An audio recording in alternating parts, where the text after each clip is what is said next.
right, we're back. So this conversation is going to be for how do you navigate the time right now with the high stress and the collective fear and anxiety? How do you navigate when you're highly sensitive, when you're incredibly intuitive, or can be even termed as an empath? So I'm excited to have friend, yogi, soul sister, Katee here with me today to talk about how we as highly sensitive individuals have been navigating, and just start to talk first. We'll start with what we're experiencing as highly sensitive people, and then we can go into how are we coping or managing, because I think first to connect on a level of you're not crazy, or these are things that are real for us that we're noticing that might resonate with some of you out there, and then we'll go into what we're doing to help support ourselves, and maybe some of those tips and techniques will help you as well. Also, don't be afraid to reach out, comment with questions you might have, or follow-up videos. We plan to make this a weekly conversation, so definitely let us know how we can better serve you and your needs. So what's happening for you right now? I think there's so much information that's being thrown at me, like, all of us. Like, for me, let's say my normal day is I check Instagram, I scroll through this, I look at, the things that I want to look at or whatever, and it's all just flooded with truly panic things. So to me, I'm like, wow, it's so much information. One person says one thing, my sister says this, my cousin says that, it's like, so how do the news says this. So it's overwhelming.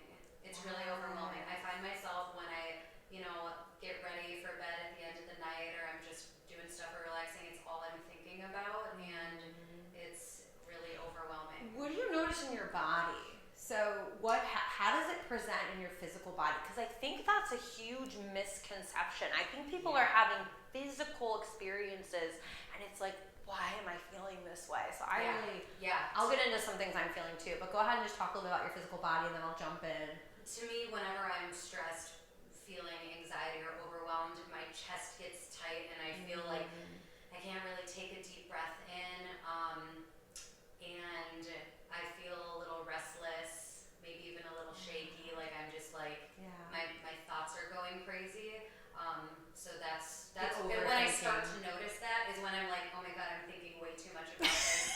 There's too much information just going into my brain. I need to stop. So that's when I start to notice it, and I think that happens a lot of times with people too, is that they're like, oh my gosh, why is my back hurting? Why is my this? Why am I headache? Whatever it is, and then they're like, oh, it's because whatever they're experiencing, internally. But no, absolutely. Well, so I can start with the physical. So for me, physically, what starts to happen is I feel pressure. So I've been feeling so much pressure at my crown, the top of my head.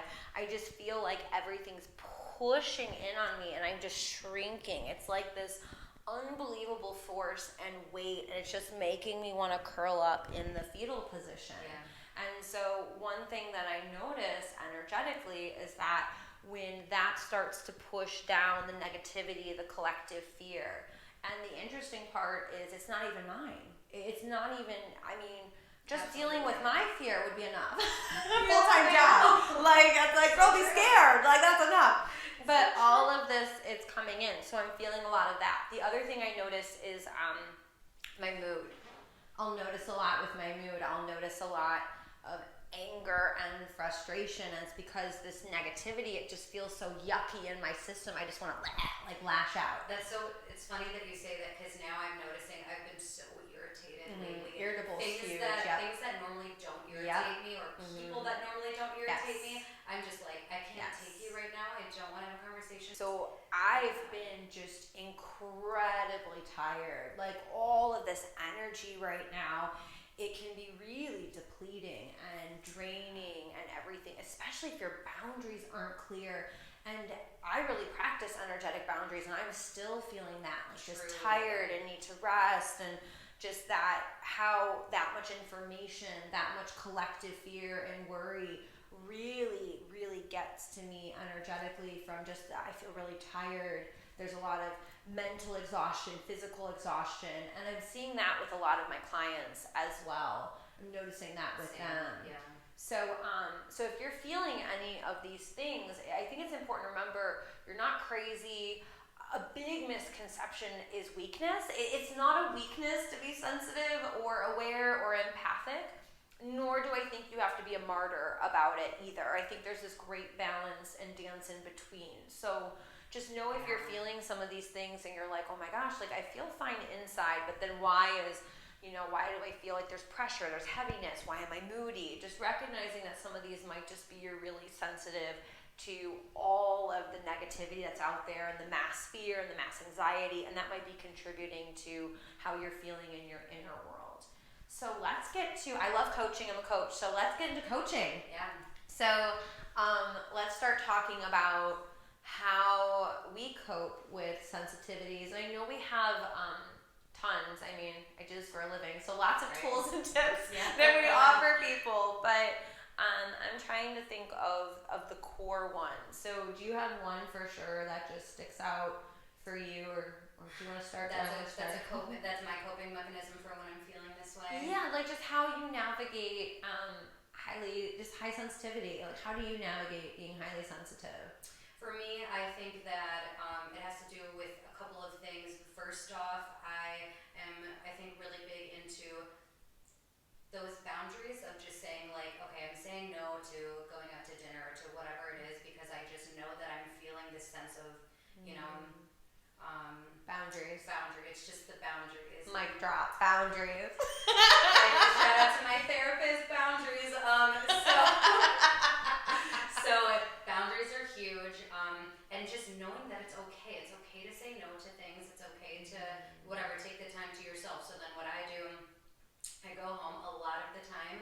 I'm like, I need to tune out and I'll watch a reality show or something that I'm like, I just don't have to think about anything. A comedy special, listen to a podcast that's like fun, whatever it is, because then I'm like, okay, now I'm in this like, this is my taking thing a for break. me. Yeah, taking a break. This is my thing for me. It's, bringing humor and like a sense of fun to my life rather than, oh my God, everything's so serious.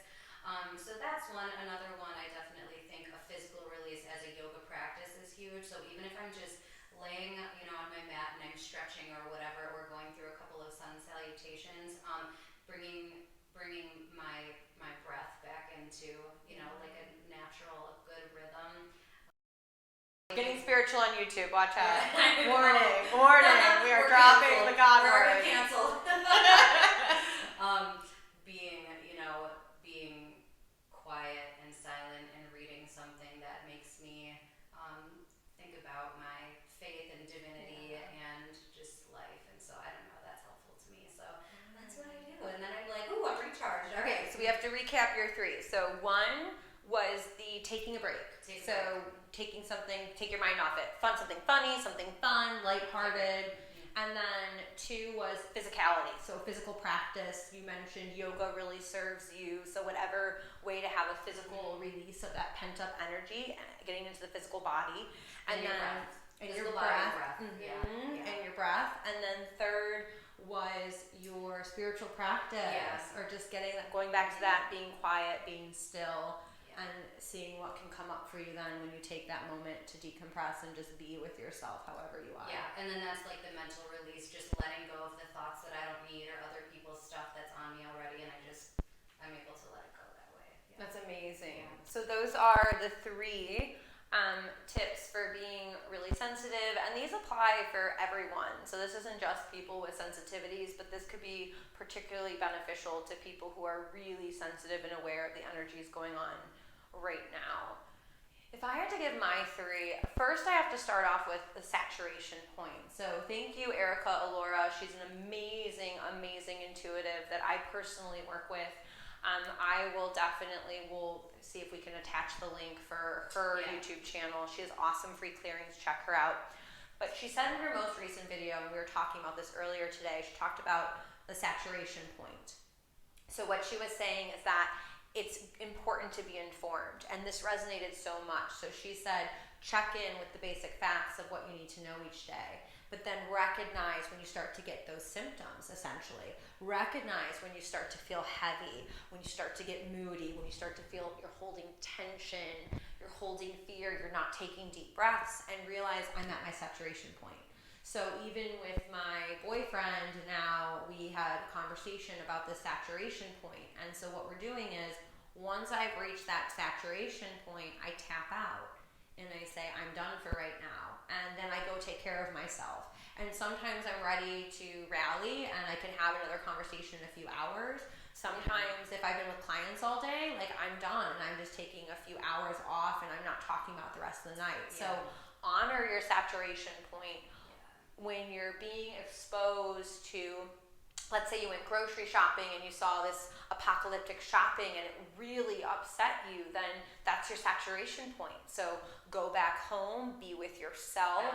Boundaries, self-care. Yeah, absolutely. For whatever you need to be able to come back to your norm, come back to your baseline before you re-engage. Because if you don't come back to baseline and you're in chronic stress and you keep getting hit with chronic stress, it's lowering your immunity. It is. So it's affecting your health, your mental health, your physical health. So that's going to be, that saturation point, I think, is such a powerful part of the practice. And it doesn't matter, and this is the thing for sensitive people, I'm going to put it out there.